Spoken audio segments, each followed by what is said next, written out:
महेंद्र सिंह लोधी जी। 1 second sir, अभी आपने जो भोपाल में जाकर और मुख्यमंत्री आवास का घेराव किया और विधानसभा का भी घेराव किया, आपकी क्या क्या मांगे थी और उन मांगों को, कितनी मांगों को पूरा कर दिया गया है और कितनी मांगे अभी शेष बाकी हैं जिसके लिए आपको आगे संघर्ष करना है? देखिए, हमारी सर्वप्रथम मांग थी कि नीट में आरक्षण होना चाहिए, जो कि 27% आरक्षण 2 दिन बाद ही दे दिया गया। दूसरी मांग हमारी थी कि मध्य प्रदेश में जो कमलनाथ जी की सरकार में जो आरक्षण लागू किया गया था कैबिनेट में, जिसके खिलाफ सवर्ण समाज कोर्ट चला गया था, तो हम उस आरक्षण को, जो क्योंकि नौकरी में 70% आरक्षण मिला है, शिक्षक में, सीएचओ में, सब जगह, और अब जब कोर्ट ने निर्णय सुना दिया कि नहीं, उसको होल्ड करके रखा जाएगा, जिसके कारण हमारा जो मध्य प्रदेश का पूरा ओबीसी समाज है वो आक्रोशित हो गया और हमने घोषणा की कि 28 तारीख को हम मुख्यमंत्री जी का घेराव करेंगे, और हमने किया।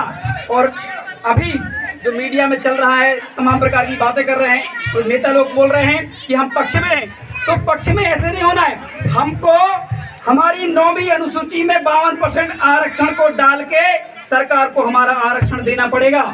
इसलिए हमारी एक मांग ये थी कि 70% आरक्षण तुरंत लागू किया जाए। और तीसरा नंबर का हमारा जो है, आज जो प्रथम हमारा मेन मुद्दा है, जनगणना। जब हमारी गणना होगी, जब हमारी संख्या पता चलेगी, जब हमें डॉक्यूमेंट मिलेगा, तभी तो हमें पता चलेगा कि हमारा हिस्सा कितना होना चाहिए। तो हमारा अभी जो जनगणना होने वाली है वो जातिगत जनगणना हो और उसके आंकड़े भी पेश किए जाए। अगला प्रश्न सर आपसे कि क्षेत्र भी आपका है और बहुसंख्यक भी आपके हैं, सरपंच भी आपके बनते हैं, विधायक भी आपके बनते हैं, सांसद भी आपके बनते हैं। इसके बावजूद भी वो विधानसभा में और लोकसभा में जाकर जो है आप लोगों की बातें नहीं करते, ना ओबीसी की बात करते, ना एससी की बात करते, ना एसटी की बात कर सकते हैं। ऐसे विधायक और सांसदों को, जिसके लिए तमाम क्षेत्रवासी हैं उनको रोड पे उतरना पड़ता है, मुख्यमंत्री का घेराव करना पड़ता है, ये ऐसा कब तक चलेगा? देखिए, पहले क्या था कि संगठन नहीं था, ओबीसी समाज का संगठन नहीं था, तो हमारे विधायक सांसद कहीं से भी कुछ भी पैसा दे के या कैसे भी करके टिकट लाते रहते थे। आपकी दम पे तो उन्होंने टिकट लिया नहीं अभी तक। अगर आपकी दम पे वो टिकट लाएंगे तो वो आपके कहलाएंगे। तो ये ओबीसी महासभा जो करने जा रहा है कि हम अपने ओबीसी समाज के लोगों को नेतृत्व कराने का मौका देंगे। हम राजनीतिक नहीं है, लेकिन हम सपोर्ट करेंगे, जो हमारी बात करेगा उसका हम सपोर्ट करेंगे। तो आपने कहा है, आपने सुना बड़ों, आपने कहा कि आपके अभी नेता हैं, तो वो नेता तो बीजेपी कांग्रेस के गुलाम है ना, वो हमारे थोड़ी है, हमारे नेता भी नहीं है। अब हमारे नेता आएंगे तो हम उनसे अपना काम करवाएंगे। उनको बीजेपी और कांग्रेस ने ही जन्म दिया है। हाँ, वो एक ही बात है जी। एक प्रश्न और, जैसे आप लोग ओबीसी महासभा जो है, जैसे मेरी ललित कुमार जी से भी बात होती है और आपके संगठनों से भी बात होती है, उन सभी के दौरान ये बोला जाता है कि भारतीय संविधान है, लोकतंत्र है।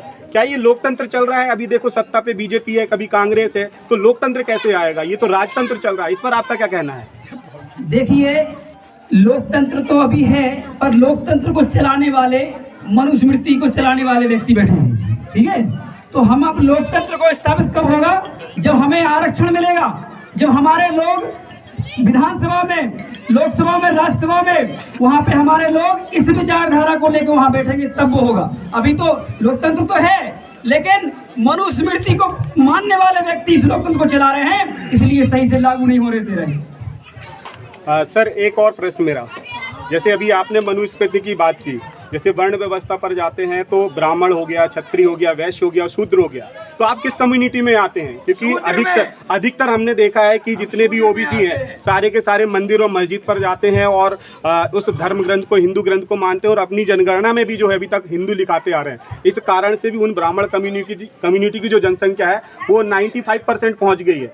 और बाकी आप लोग की जब बात होती है तो आप किस धर्म पे जाना चाहेंगे जब धर्म की बात आएगी? तो वर्ण व्यवस्था तो उन्होंने बनाई और उन्होंने डिसाइड कर दिया हमें कि हम क्या हैं। वैसे तो हम इस देश के राजा हैं, उन्होंने बोला कि हम शूद्र हैं, ठीक है, हम शूद्र के नाम पे इकट्ठे हो जाएंगे, कोई दिक्कत नहीं हमें, ठीक है ना।